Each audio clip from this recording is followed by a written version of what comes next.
자, 수열의 극한에서 대표적으로 우리가 실제로 수열에다 넣어봐야겠지. 대표적으로 수원에서는 수열 단에서 맨 앞에 나온 게 등차 수열, 등비 수열이었어. 왜냐? 수열의 대표적인 가장 쉬운 두 개의 수열을 한번 배워본 거란 말이야. 여기서도 극한을 배웠으니까 제일 쉬운 수열들의 극한을 한번 해볼 건데, 등차 수열은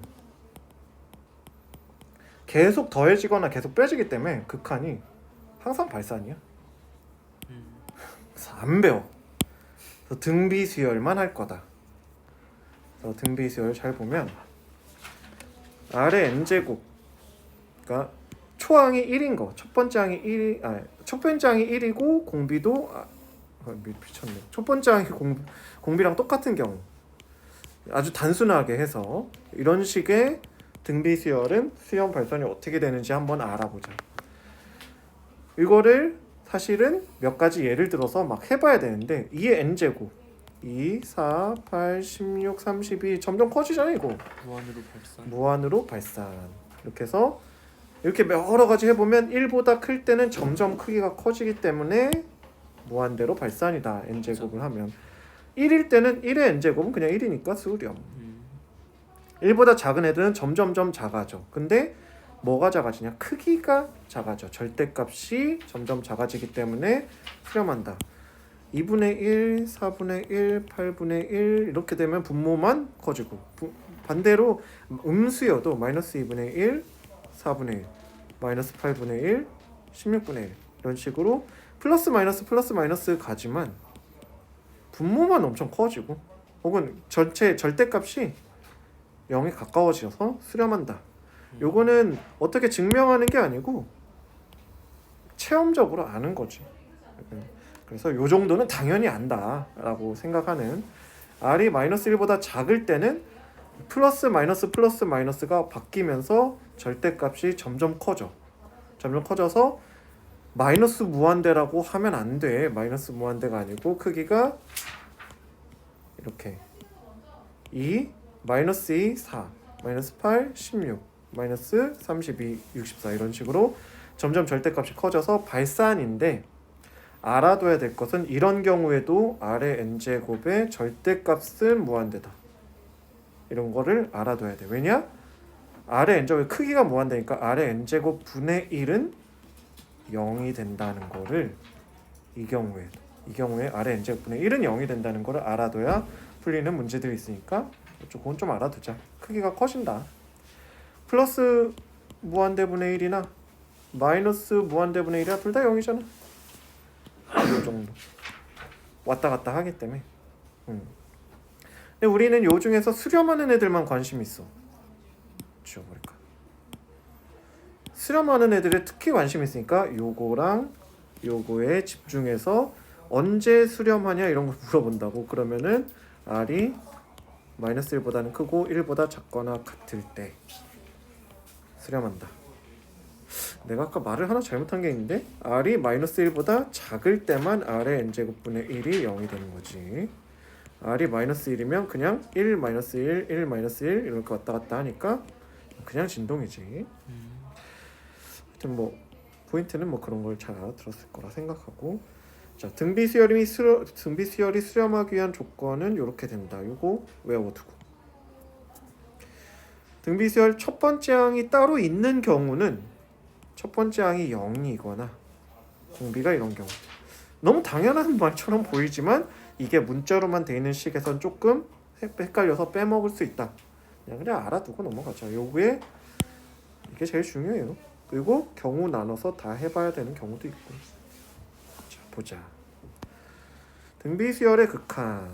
그래서 요거는 분모 분자를, 자, 좀 더 사실은 무한대분의 무한대 꼴인데, 엄청 큰 거분의 큰 거 꼴인데, 이럴 때는 차수가 제일 높은 거를 나누죠.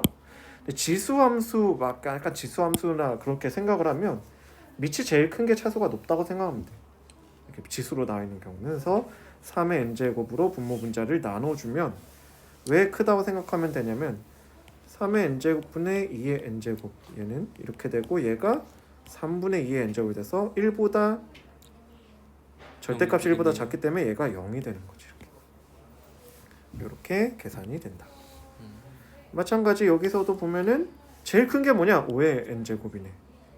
5의 n제곱으로 나눠줘야 된다. 그럼 나머지는 다 합쳐놔서 0, 0, 0이 되니까 1분의 0. 그래서 얘는 0이다. 속으면 안 돼. 3의 n제곱으로 나누면 안 돼. 이거 3분의 5의 n제곱 한 다음에 얘가 0이네 이렇게 생각하면 안 됩니다. 뭐 어려운 건 아니니까 한번 보고.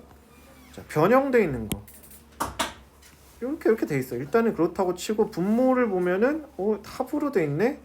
점점점을 없애서 합을 계산하고 싶어. 근데 이거는 등비수열의 합이라고 생각하면 첫 번째 항 여기 등비수열의 합의 공식을 까먹진 않았겠지. 그래서 첫 번째 항이 1이고 공비가 3이고 개수는 n개. 개수 조심해야 돼. 개수에서 보통 틀려.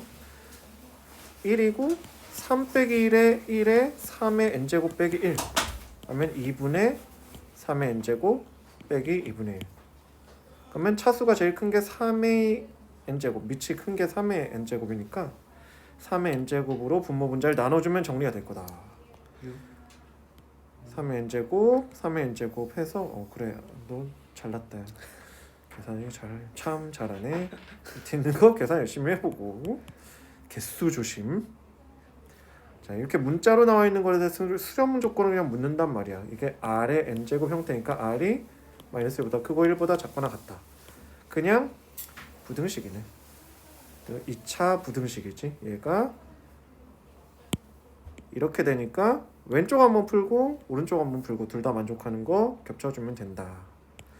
귀찮다. 네가 해라. 얘는 근데 왼쪽은 항상 만족하네.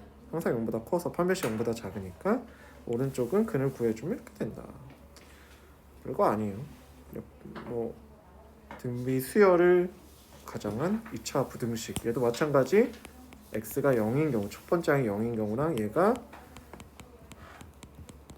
마이너스 1보다 크고 1보다 작거나 같다. 이런 경우를 해주면 된다. 마지막으로 아니네. 함수? 정의된 함수 이런 제일 싫은 거. 근데 이 문제는 그렇게 어렵지 않아. 밑에 문제는 조금 어려울 수도 아닌가? 별로 안 어렵네. 대입하면 돼요. 2분의 1을 넣고 1을 넣고 3을 넣으면 되는데 2분의 1 넣으면 2분의 1의 n제곱은 사실 여기다 2분의 1 넣으면 되죠. 2분의 1의 n제곱 2분의 1의 n제곱 더하기 1 하면 얘가 0, 0 되니까 0 아닙니까? 0 2분의 1일 때는 0이 되고요. 1일 때는 1을 넣으면 되지. 1의 n제곱 더하기 1분의 1의 n제곱은 2분의 1이지. 뭐 굳이 일반화를 할 필요가 없어 사실은. 간단하네. 그렇지. 3을 넣으면 3의 n제곱 더하기 1분의 3의 n제곱 하면 3의 n제곱 나누면 1이 된다. 이렇게. 근데 사실은 이런 문제뿐만 아니고 여기서 왜 굳이 이렇게 절대값이 1보다 클 때 1일 때 1보다 작을 때 해줬냐. 이게 나중에